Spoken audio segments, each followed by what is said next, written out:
নমস্কার বন্ধুরা, welcome to এসটিউনিক sports. তো একটা জিনিস কিন্তু মানতেই হবে, অ্যান্তোনিও লোপেজ হাবাস সত্যি এমন একজন কোচ যিনি ইন্ডিয়ান ফুটবলে আসার পর থেকে আইএসএল বলো, আইএসএল শিল্ড বলো, এমনকি শেষ পর্যন্ত আই লিগটাকেও জিতে দেখিয়ে দিলেন যে তিনি কেন এত এক্সপিরিয়েন্স কোচ এবং তিনি কেন এত সফল কোচ।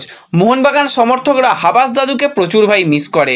তো সেই হাবাস দাদুর কীর্তি নিয়ে তো অবশ্যই কথা বলার সাথে সাথে আমরা কিন্তু সুপার কাপ নিয়েও কথা বলবো, আর ইস্ট বেঙ্গলকে নিয়ে বেরিয়ে আসা একটা বিগ ব্রেকিং নিউজ নিয়েও আলোচনা রয়েছে এই ভিডিওতে।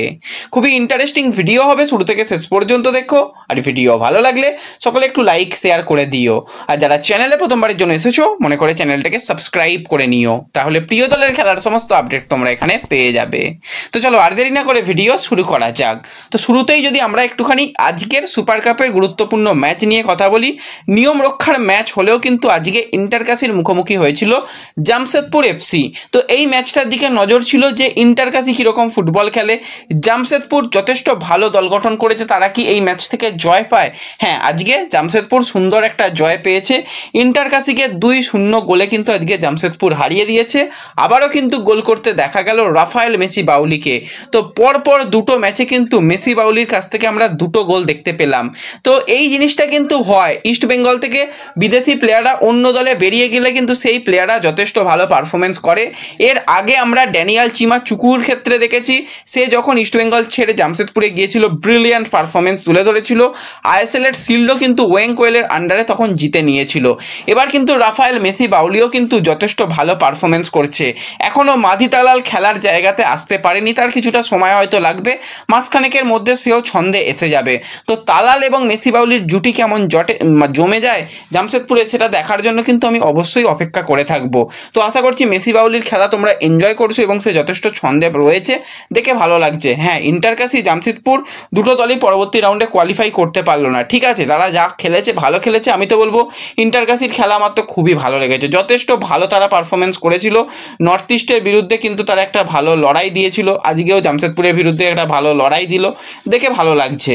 এবং যেই দিকে আজকে নজর ছিল যে আজকে ইন্টারকাসিকে ট্রফি দেওয়া হবে, এবং ইন্টারকাসির ম্যানেজমেন্টকে সত্যি ধন্যবাদ দেবো আমি, কারণ ইন্টারকাসি দল চ্যাম্পিয়ন হয়েছে। ইন্টারকাসি থেকে অনেক প্লেয়ার কিন্তু তারা অন্যান্য দলে বেরিয়ে গেছে। তোমরা দেখো না, ইস্ট বেঙ্গলের ক্ষেত্রেই ইস্ট বেঙ্গল কিন্তু ট্রান্সফার ফি দিয়ে এডমন্ডকে দলে নিয়েছে, তারপরেও কিন্তু সমস্ত ইন্টারকাসির প্লেয়ারদের কিন্তু আজকে পুরস্কার বিতরণী যে অনুষ্ঠান আই লিগ চ্যাম্পিয়ন হওয়ার দরুন সেখানে কিন্তু রাখা হয়েছিল। সেখানে আমরা দেখতে পেলাম এডমন্ডের মতন প্লেয়ার, সার্থক গোলুইয়ের মতন প্লেয়ার, তারা কিন্তু সবাই আজকে মেডেল এবং ট্রফি পেল। এবং সুমিত পাসি, যাকে নিয়ে আমরা এত কথা বলতাম ইস্ট বেঙ্গলে যখন থাকতো, অনেক ট্রোল করেছি, তো সেই সুমিত পাসি এবং অরিন্দম ভট্টাচার্যর ক্যাপ্টেনশিপ, তাদের ক্যাপ্টেনশিপে কিন্তু ইন্টারকাসি তারা কিন্তু আই লিগ চ্যাম্পিয়ন, এবং চ্যাম্পিয়ন ট্রফি কিন্তু তাদের হাতে দেওয়া হলো, একদম নতুন ব্র্যান্ড নিউ ট্রফি। কারণ চার্চিল ওদিকে আগের ট্রফিটা দেয়নি, তারা বলে যে ভাই আমাদের ট্রফি দিয়ে দিয়েছো, আমরা ট্রফি আর দিচ্ছি না, তোমরা যা পারো করে নাও। তো সেক্ষেত্রে নতুন ট্রফি কিন্তু দেওয়া হলো, তারা সেলিব্রেশনও করলো, এবং তাদের যে একটা টাকা চ্যাম্পিয়ন হওয়ার ধরুন যে টাকাটা, সেটাও কিন্তু তাদের দেওয়া হলো। এবার টাকাটা দেওয়া হলো, হয়তো ইন্টারকাসি নেবে না, কারণ একটা ফ্র্যাঞ্চাইজি ফিস দিয়ে খেলতে হয়। এবারে যদি আবার ফ্র্যাঞ্চাইজি ফিস দিয়ে খেলতে হবে না, আবার অনেক নিয়ম আসছে, 20% নাকি রেভিনিউ দিতে হবে, তো সেইগুলো হয়তো দিয়ে খেলতে হবে। যাই হোক, যেটা হবে পরের কথা। তো দেখে ভালো লাগলো, আজকে ইন্টারকাসিকে কিন্তু ট্রফি দেওয়া হলো। এবং এই হাবাস দাদুকে নিয়ে সত্যি কথা বলতে হবে, হাবাস দাদু ইন্ডিয়ান ফুটবলে আসার পর থেকে জাস্ট ফুটবলটাকে বদলে দিয়েছে, এবং হাবাসের হাত ধরে কত ভালো ভালো প্লেয়ারকে আমরা ইন্ডিয়াতে আসতে দেখেছি, মানে দারুণ দারুণ প্লেয়ারকে কিন্তু হাবাস নিয়ে এসেছিল। তো সেক্ষেত্রে আমরা রিসেন্ট টাইমেই যদি তাকাই, জনি কাউকর মতন একটা দুর্দান্ত দানব প্লেয়ার, যে মোহনবাগানেও সাফল্য এনেছিল এবং ইন্টারকাসিতে গিয়েও কিন্তু সেই ইন্টারকাসি দলের হয়ে আই লিগ চ্যাম্পিয়ন, আইএসএল এর শিল্ড চ্যাম্পিয়ন, দুবারের কাপ চ্যাম্পিয়ন কিন্তু এই অ্যান্তোনিও লোপেজ হাবাস। তো দুর্দান্ত সময় কিন্তু ইন্টারকাসিতেও সে কাটালো, এবং ইন্টারকাসি কিন্তু তার সঙ্গে চুক্তি রাখবে, চুক্তি খুব একটা ভাঙার ইচ্ছা নেই। এবার অন্যান্য দল তাকে নেওয়ার তো চেষ্টা করবেই। হাবাস দাদু মানে একটা আলাদাই ভাইব নিয়ে আসে, বয়স 68 হলেও তার কিন্তু এখনও ফুটবলের যে বুদ্ধি দুর্দান্ত রয়েছে, এবং হাবাস দাদু কিন্তু আরও একটা টুর্নামেন্টের চ্যাম্পিয়ন করে দেখিয়ে দিল তার টিমকে। এত দিন ধরে যেটার অপেক্ষা ছিল সেই সমস্যা কিন্তু মিটে গেল, আজকে কিন্তু ট্রফি দেওয়া হলো। ইন্টার কাশিকে। এবং আজকে আরও একটা ম্যাচের দিকে নজর ছিল যে north east versus FC Goa ম্যাচটা কী হয়। সেখানে ভাই নর্থ ইস্ট আজকে 2-1 গোলে এফসি গোয়াকে হারিয়ে দিয়েছে। সাহিল টাবোরা গোয়ার হয়ে গোল করেছে আর নর্থ ইস্ট তারা 2টো গোল করেছে। তো মোটামুটি মাঝারি মানের ফুটবল হয়েছে, খুব একটা ভালো হাইফাই লেভেলে খেলা হয়েছে বলে তো আমার মনে হয়নি।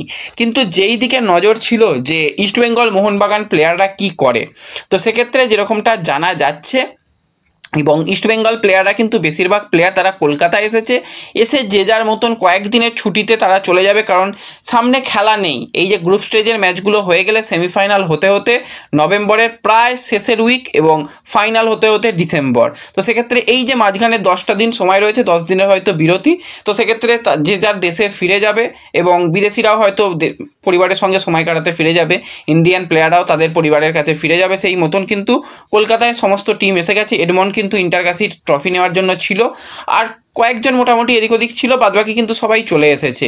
আর অস্কার খুব সম্ভবত দেশে ফিরে যাবে। এবং কালকে কিন্তু ইস্টবেঙ্গলের শীর্ষকর্তা মাঠে উপস্থিত ছিল, ইমামির বেশ কিছু ম্যানেজমেন্টের মানুষজনও কালকে উপস্থিত ছিল। কালকে ডার্বি ম্যাচ ড্র এবং গ্রুপ চ্যাম্পিয়ন হয়ে সেমিফাইনালে যাওয়ার পর কিন্তু কালকে দীর্ঘক্ষণ টিম মিটিং হয়েছে। এবার টিম মিটিংয়ে কি হয়েছে সেটা না জানলেও চলবে আমাদের, কিন্তু যেটা পজিটিভ একটা আপডেট আসছে সেটা হচ্ছে যে এই যে সুপার কাপ হয়ে যাবে, সুপার কাপ ডিসেম্বরে হয়ে যাবে, তারপরে উইন্টার ট্রান্সফার উইন্ডো ওপেন হবে কিছুদিন বাদেই। তো সেক্ষেত্রে উইন্টার ট্রান্সফার উইন্ডোতে ইস্টবেঙ্গলে যদি কোনো বিগেস্ট চমক দেখতে পারো, বড় নামের কোনো প্লেয়ারকে দেখতে পাও, অবাক হওয়ার কিছু নেই। নতুন করে কিন্তু বেশ কিছু পজিশানে প্লেয়ার কিন্তু অস্কার ম্যানেজমেন্টের কাছে চেয়েছে, ম্যানেজমেন্ট তাতে দেওয়ার জন্য সম্মতি দিয়েছে যে হ্যাঁ টাকা লাগুক অসুবিধা নেই, আমরা সেই প্লেয়ারকে নিয়ে আসবো। তো আমরা দেখতে পাচ্ছি ইস্টবেঙ্গলে রাকিব ভালো খেলছে, তার ব্যাকআপ অপশান নেই। প্রভাত রয়েছে, কিন্তু আরও একটা ভালো যদি জয়গুপ্তার মতন একটা ওরকম একজনের যদি ভালো প্লেয়ার আনা যেত ভালো হতো। সেরকম একজন প্লেয়ারের সন্ধান চলছে, একজন সাইড ব্যাক পজিশনের প্লেয়ার আনার চেষ্টা চলবে। এছাড়া একজন ডিফেন্ডার, সে সেন্টার ব্যাক পজিশানে খেলতে পারে, সেরকম যদি একজন প্লেয়ার পাওয়া যায়, কারণ লালচংডুঙ্গা 2026 কন্ট্রাক্ট শেষ, যদি কোনো একজন ভালো মানের প্লেয়ারকে পাওয়া যায়, ইয়াং ট্যালেন্টেড প্লেয়ারকে যদি পাওয়া যায় সেটাও ভালো হবে, সেই চেষ্টাও চলবে। তো ওভারঅল কিন্তু কিছু চমক আসবে কালকে টিম মিটিংয়ের পর থেকে, এরকম একটা পজিটিভ আপডেট বেরিয়ে আসছে, যেটা কিন্তু যথেষ্ট ভালো আপডেট। তোমাদের সঙ্গে আগেই শেয়ার করে দিলাম। সময় লাগবে, এটুকু বলে রাখছি, কাল থেকেই বলো না যে নাম বলো দাদা, এটা সম্ভব নয়, সময় লাগবে, সময় মতন তোমাদের জানিয়ে দেব। তো এছাড়া যদি আমরা একটুখানি মোহনবাগান সুপার জায়েন্টকে নিয়ে কথা বলি, মোহনবাগানের টিমের প্লেয়াররাও কিন্তু কলকাতার জন্য রওনা দিয়েছিল। এবার কে কলকাতায় আসছে, কারা বিদেশে যাচ্ছে জানি না, সত্যি কথা জানি না। বিদেশিরা খুব সম্ভবত বিদেশেই যাবে। 10 দিনের ছুটি খুব সম্ভবত টিমকে একটা দেওয়া হবে, তারপর আবার টিম প্র্যাকটিস হবে। হোসে মলিনা কী করবে জানি না, সে পদত্যাগ করবে নাকি তাকে মিউচুয়ালি কন্ট্রাক্ট টার্মিনেট করে দেবে জানি না, কী হবে আমি কিচ্ছু জানি না। যাই হবে খুব একটা ভালো শোনা যাচ্ছে না। হোসে মলিনার ওপর হয়তো ভরসা হারিয়ে ফেলেছে ম্যানেজমেন্ট, তো সেক্ষেত্রে ম্যানেজমেন্টকে নিয়েও হোসে মলিনা অনেক কথা বলে ফেলেছে। যাই হোক, সব মিলিয়ে কিন্তু জটিল একটা পরিস্থিতি। যা হবে খুব তাড়াতাড়ি আমরা জানতে পেরে যাব, আপডেট এলে শেয়ার করে দেবো। তো ব্যাস এই ভিডিওতেই আপডেটগুলোই দেওয়ার ছিল। ভিডিও ভালো লাগলে লাইক শেয়ার করে দিও, চ্যানেলে প্রথমবারের জন্য এলে সাবস্ক্রাইব করে নিও। দেখা হবে পরবর্তী ভিডিওতে, ধন্যবাদ।